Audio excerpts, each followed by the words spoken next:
Ciascuna regione d'Italia ha un aspetto particolare che la rappresenta completamente nel ricordo della gente.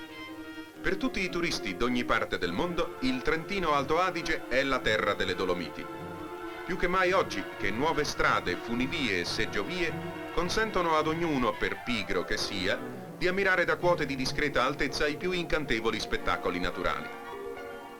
La cresciuta efficienza di tali mezzi di comunicazione si trasforma così in sempre maggiore ricchezza a beneficio di una terra affascinante i cui paesaggi, usanze, costumi, neve e sole sono autentiche fonti di vita.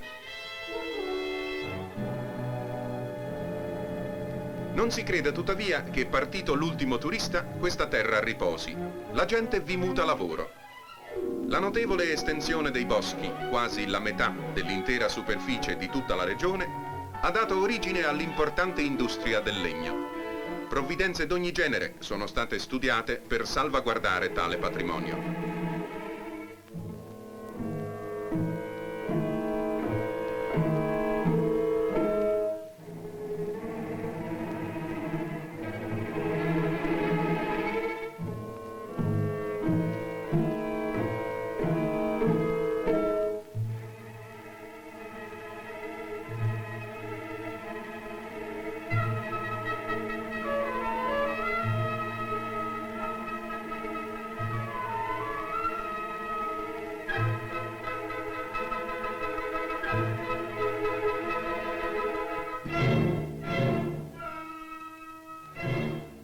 Personale specializzato nelle 4 stagioni dell'anno lavora a sistemazioni idraulico-forestali, assestamenti, rimboschimenti, in terreni nudi, nei boschi degradati, per assicurare la discendenza a pini ed abeti in 42 vivai sparsi un po' dovunque. Crescono quest'anno ben 6 milioni di giovani piantine.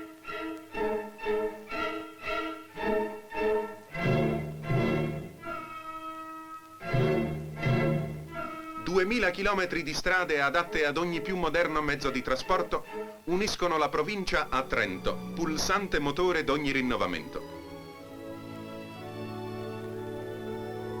Qui una nuova e bella stazione riceve i molti ospiti che d'estate ed inverno vi passano, attratti dalle bellezze naturali della regione.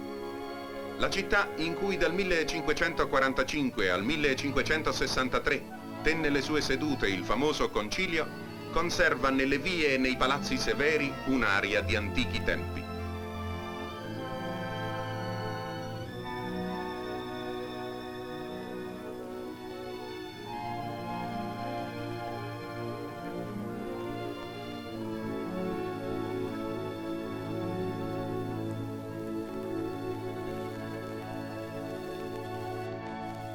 Sotto la rotonda vivono ancora oggi piccoli mercati indifferenti alla complessità dei moderni commerci che animano attualmente la vita economica trentina. Ma in molti quartieri, dove la guerra ha seminato lutti e stragi, si aprono nuove vie, si delineano architetture libere e chiare. Una nuova città sta sorgendo.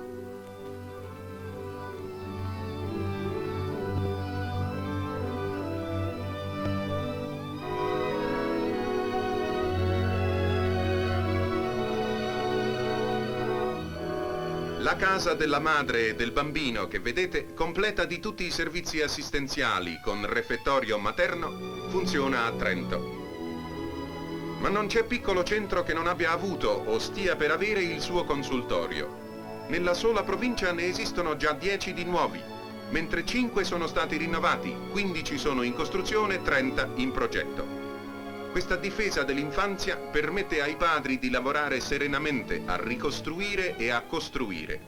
Dà loro la sicurezza di operare per il futuro.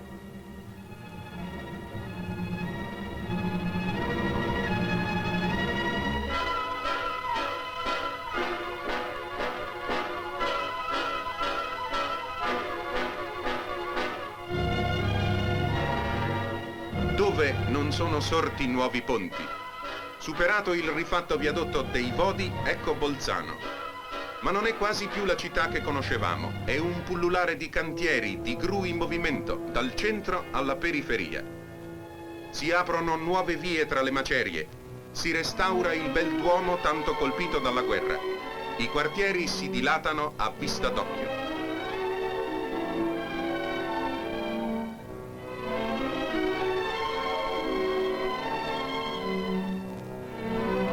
Nelle vetrine delle vie del centro si vedono i celebri giocattoli e sculture della Gardena.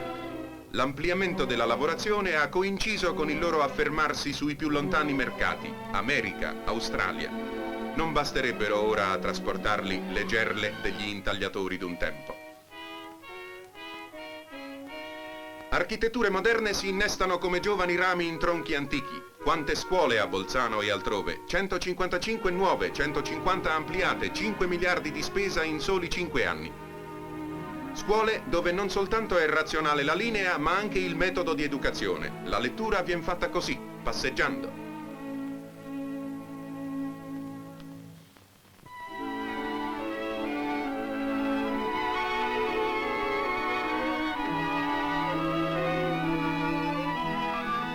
In questa crescente, affollata capitale del turismo vivono 5.000 famiglie di operai. Queste sono le loro nuove case. Aria e sole non mancano.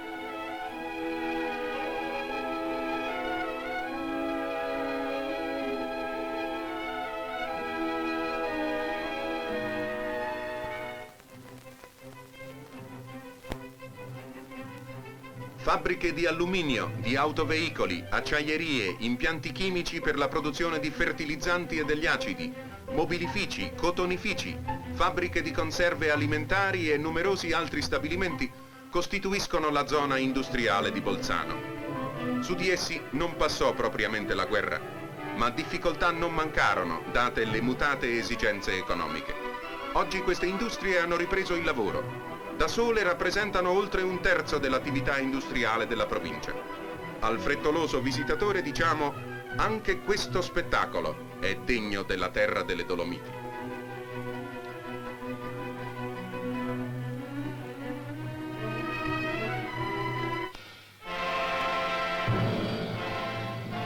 Anni fa questo lago non esisteva. L'ha creato l'uomo, opponendo allo sfogo delle acque primaverili una possente barriera di cemento alta 150 metri.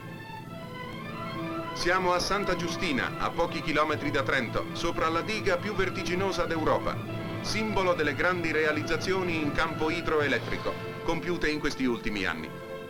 Tutt'intorno, già finiti o in via di costruzione, sono i bacini artificiali di Resia, Santa Massenza, del Lavisio e del Travignolo. Dai 2 miliardi di kilowatt annui del dopoguerra siamo quasi ad una produzione pari a quella del Piemonte e della Lombardia.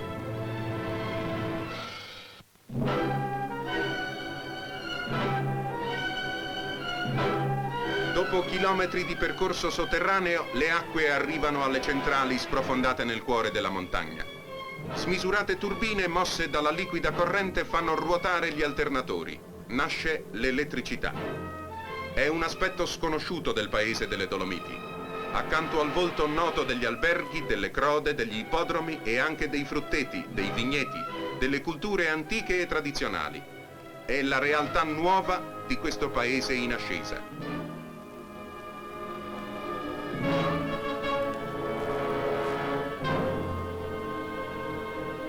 Surreali visioni di antenne, isolatori, trasformatori. Intorno la grande montagna con le sue nevi e le sue acque libere e luminose. Tralicci di argento, scavalcando i fianchi boscosi dei monti, portano l'elettricità nelle città del lavoro a dare vita a stabilimenti in piena attività in cui non si consuma neppure 1 chilogrammo di carbone, perché a tutto provvede questa energia misteriosa.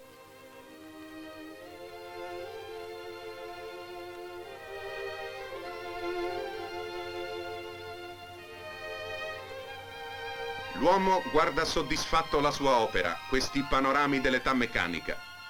Solo il trenino della Val Gardena, indifferente a tanto progresso, continua a fumare, forse per 100 anni ancora, simbolo del vecchio tempo in questo nuovo.